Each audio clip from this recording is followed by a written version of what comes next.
जया बच्चन भस्म हो जाएगी? अरे वो तो भस्म हो चुकी है। अपना घर तो संभाल ले पहले। अरे घर तो संभालने की रहा। 4 घर के आदमी हैं, 4 अलग मकानों में रहते हैं, 4 चूल्हे अलग हैं। अमिताभ बच्चन का अलग है, जया का अलग है, ऐश्वर्या का अलग है और अभिषेक का अलग है। ये जो दिखावा मात्र बचा हुआ है क्या उनके पास? आप उनकी हकीकत को देखिए। इसलिए कोई फर्क नहीं पड़ता। तो कोसने से कभी कोई बड्डा मरता देखा है आपने? जया बच्चन जैसी सैकड़ों आ जाएं, भाजपा का कुछ नहीं बिगड़ने वाला है कोसने से, ठीक है ना? जया बच्चन जो शराब दे रही है वो कोई विशेष महत्वपूर्ण नहीं है। जब ऐसा होता तो सपा जैसे जो आतंकवादियों के गैंग में अपना दर्शन नहीं कराती। आप समझते होंगे जया बच्चन क्या है। अखिलेश जी जो कह रहे हैं, अखिलेश जी माओवादियों, आतंकवादियों ऐसे लोगों से सीधे संबंध रखते हैं। और यह जो भूमाफिया और जितने यहाँ जो माफिया टाइप के लोग हैं, सबसे उनके संबंध हैं। ये जानते हो सपा की करतूतियाँ क्या रही हैं। उनके समय में गुंडा राज था, उस गुंडा राज को बचाने के लिए अब भी वो ये भी तो कहते हैं कि आज बुलडोजर गुंडों पर चल रहे हैं, कल गुंडों की ज़मीनों को फिर से उसका मुँह बदल देंगे।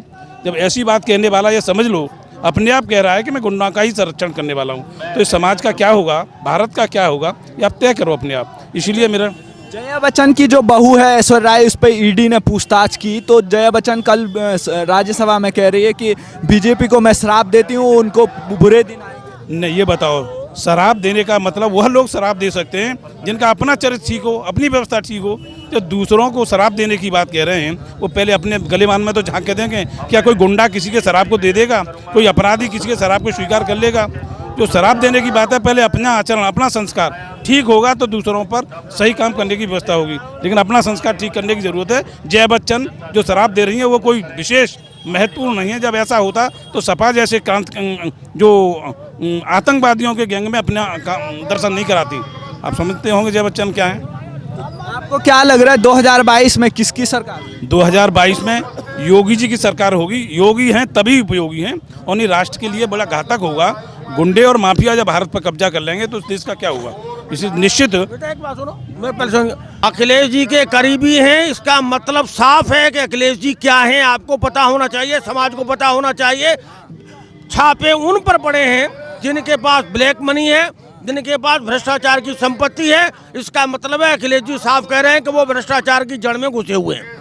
इससे बड़ा सबूत क्या चाहिए? अखिलेश जी का स्टेटमेंट ही घोषित करता है कि वो खुद क्या हैं। उनको दर्द क्यों हो रहा है? उनको क्यों दर्द हो रहा है बताइए मुझे। अगर मेरे पास बेईमानी नहीं है तो मुझे दर्द नहीं होता। करिए ईडी, मेरे पीछे लगा दे वो अखिलेश जी, लगा दो मेरे पीछे, क्या परेशानी है? और रहा शाप देने का बात, इस देश में दुर्वासा ऋषि बहुत शाप देते थे, समझ में आया कि नहीं? दुर्वासा ऋषि शाप देने में बड़े मशहूर थे। दुर्वासा ऋषि गधे के सिर पर सिंह की तरह गायब हो गए।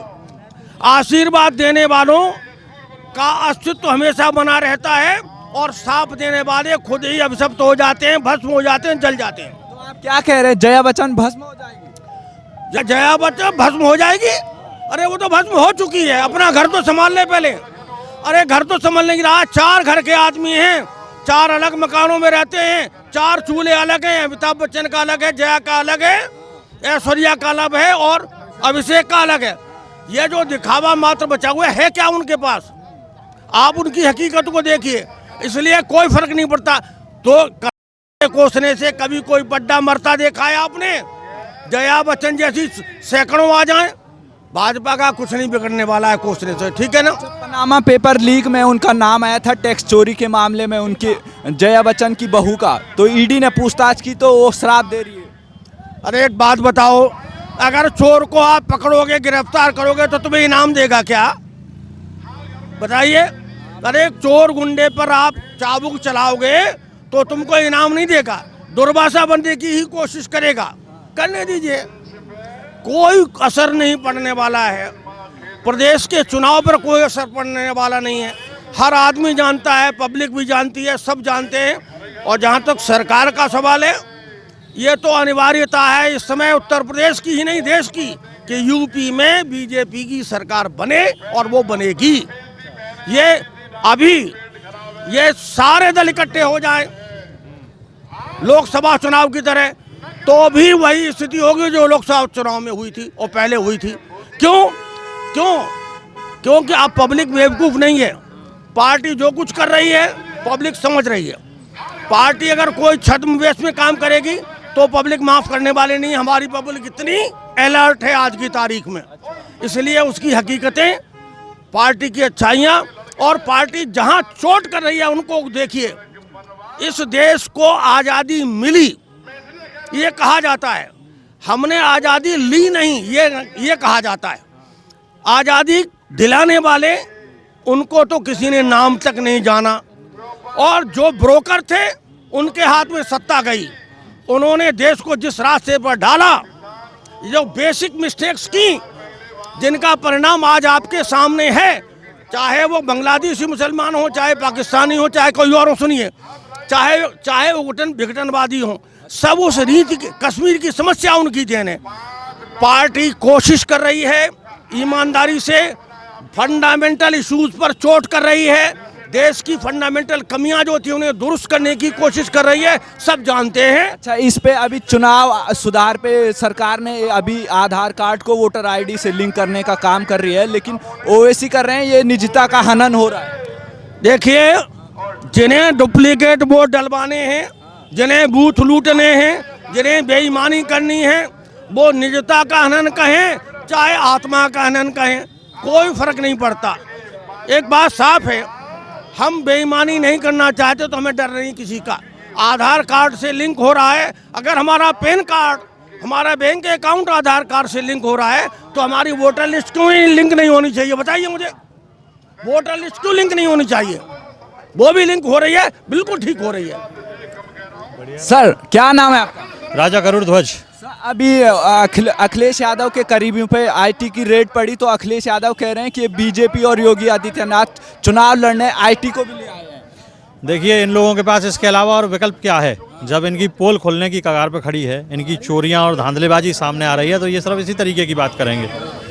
आज समय ऐसा आ गया है कि लोग जागरूक हो रहे हैं और सरकार निष्पक्ष रूप से अपना काम कर रही है, और इन लोगों की सारी धांधलेबाजी और चोरियां लोगों के और जनता के सामने खोलने के लिए खड़ी हैं।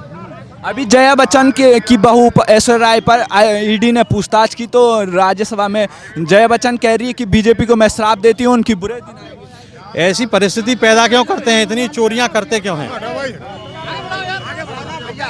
लगातार जो है इस तरीके के जो क्रियाकलाप ये लोग कर रहे हैं, जो इनकी धांधलेबाजी खुल रही हैं, चोरियां खुल रही हैं, इन्होंने जो जनता का पैसा लूटा और ठगा है, उस तरीके के काम इन लोगों ने जो किए हैं, उसका सब देन है ये। तो क्या लग रहा है, वो ऐसी कह रहे हैं कि वोटर आईडी जो आधार कार्ड से लिंक करने जा रहे हैं उससे निजता का हनन होगा? बिल्कुल गलत बात है। ये सब व्यवस्था का एक अंग है। ये सब चीज़ें सामने, थोड़ा आगे हो जाए आप।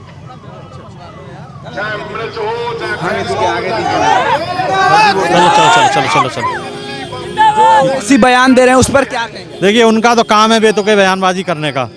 मैं तो समझता हूँ कि एक ऐसा व्यक्ति जो लगातार उल जलूल बात करके अपनी राजनीति चमकाना चाहता है, उनकी बात का ना कोई सिर होता है ना पैर होता है। लगातार गलत बात करते हैं, गलत बयानबाजी करना और सिर्फ एक आक्रोशजनक बात करके जो है लोगों का माहौल ख़राब करने का काम ओवैसी करते हैं। उनकी कोई भी ज़मीन नहीं है राजनीति की। अच्छा, हाथरस में इस बार क्या होने वाला है? सरकार ने यहाँ पे काम किया। देखिए, लगातार सरकार ने अपनी उपलब्धियां यहाँ दी हैं, और सबसे बड़ी चीज़ तो यह है जो तालाब का ओवरब्रिज जो लंबे समय से मांग थी, उसको लोगों के बीच में सुचारू रूप से यहाँ बनाया गया, और आज उस पर लोग आराम से आवागमन कर रहे हैं।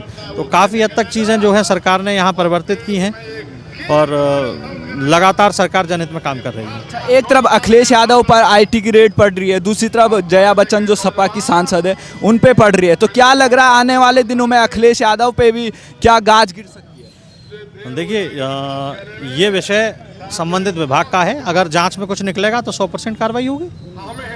जो लोग दोषी हैं उनको बख्शा नहीं जाएगा, और सरकार ने आज तक इसी तरीके का काम किया है। जो लोग दोषी पाए गए उनको छोड़ा नहीं गया। तो क्या लग रहा है आपको, जीत के लिए कितने आप आश्वस्त? देखिए, ये जवाब तो उत्तर प्रदेश की जनता दे रही है, और जन विश्वास यात्रा में आप पूरे प्रदेश में देख रहे हैं कि लगातार लोगों का अपार जन समर्थन मिल रहा है। उत्तर प्रदेश में पुनः जो है भाजपा की सरकार बनने की ओर अग्रसर है। एक भारी जन सैलाब और जनता का जो है सहयोग मिल रहा है उनको। सर क्या चलिए